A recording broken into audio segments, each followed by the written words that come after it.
Selamat pagi sahabat Alkitab yang terkasih. Marilah kita mengawali hari ini dengan melakukan perenungan akan firman Tuhan. Bacaan Alkitab kita pada pagi hari ini berasal dari kitab Yeremia pasalnya yang ke-8, ayatnya ke-18 sampai ayatnya yang ke-22. Tidak tersembuhkan kedukaan yang menimpa diriku, hatiku sangat pedih. Dengar, seruan putri bangsaku minta tolong dari negeri yang jauh. Tidak adakah Tuhan di Sion? Tidak adakah rajanya di dalamnya? Mengapakah mereka menimbulkan sakit hatiku dengan patung-patung mereka, dengan dewa-dewa asing yang sia-sia? Sudah lewat musim menuai, sudah berakhir musim kemarau, tetapi kita belum diselamatkan juga. Karena luka putri bangsaku, hatiku luka. Aku berkabung, kedahsyatan telah menyergap aku. Tidak adakah balsam di Gilead? Tidak adakah tabib di sana?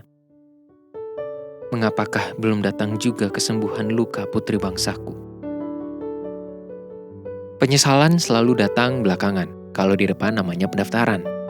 Inilah slogan jenaka yang biasa dilontarkan meski di dalamnya terdapat nilai pembelajaran atas proses kehidupan yang sangat esensial. Pada satu sisi, penyesalan jika disikapi secara serius akan menghantarkan orang kepada perubahan yang signifikan.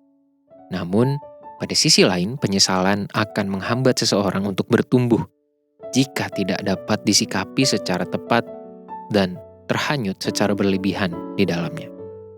Oleh sebab itu, tidaklah mengherankan jika muncul perbedaan pandangan dalam memahami penyesalan. Bagi sebagian orang yang menganggap sinis penyesalan, akan dinilai sebagai sebuah produk kesia-siaan yang tidak berguna apapun. Namun, bagi sebagian lainnya, penyesalan juga dapat menjadi sebuah indikator fase proses kehidupan seorang manusia untuk bertumbuh.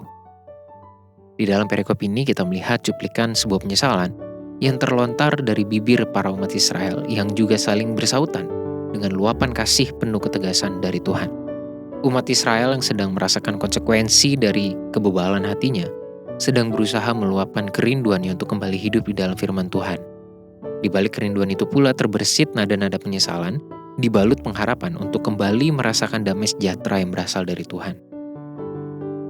Sahabat Alkitab, penyesalan yang dirasakan oleh bangsa Israel mencuat setelah mereka merasakan dampak hidup di luar kehadiran Tuhan, atau lebih tepatnya, menolak kehadiran Tuhan. Keluhan yang dilantunkan dalam nuansa penyesalan dari bangsa Israel itu telah menjadi sebuah momen penting bagi perjalanan hidup iman mereka ke depan. Pertanyaannya adalah, apakah mereka akan berbalik kembali kepada Tuhan? Atau apakah penyesalan itu hanya berlalu begitu saja? Mereka memiliki pilihan untuk menindaklanjuti penyesalan itu agar menghasilkan perkembangan dan perubahan yang signifikan dalam kehidupan mereka. Hal ini juga berlaku bagi setiap kita di masa sekarang. Rasanya tidak sedikit umat percaya yang pernah atau sedang menyesali beberapa perbuatannya di masa lampau. Kita memang tidak dapat mengubah masa lalu, seperti nasi sudah menjadi bubur. Namun itu bukan berarti kita tidak dapat mengolah kehidupan untuk masa depan. Meresapi pengalaman masa lalu secara efektif, bagaimanapun pedih dan pahitnya itu akan sangat berguna untuk membentukkan diri di masa sekarang dan masa depan, dibanding membiarkannya begitu saja sebagai sebuah penyesalan yang tak berarti. Marilah kita berdoa. Tuhan, di dalam keterbatasan kami, seringkali kami menyesali beberapa atau bahkan banyak hal yang telah kami lakukan di masa lalu. Kami memang tidak dapat mengubah apapun itu, Tuhan. Tetapi tolonglah kami untuk belajar dengan hikmat dari Tuhan.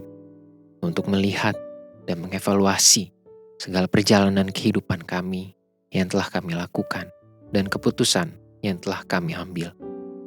Mampukan kami untuk mengalami pertumbuhan dan perkembangan di dalam Tuhan. Hanya di dalam nama Tuhan Yesus kami berdoa. Amin.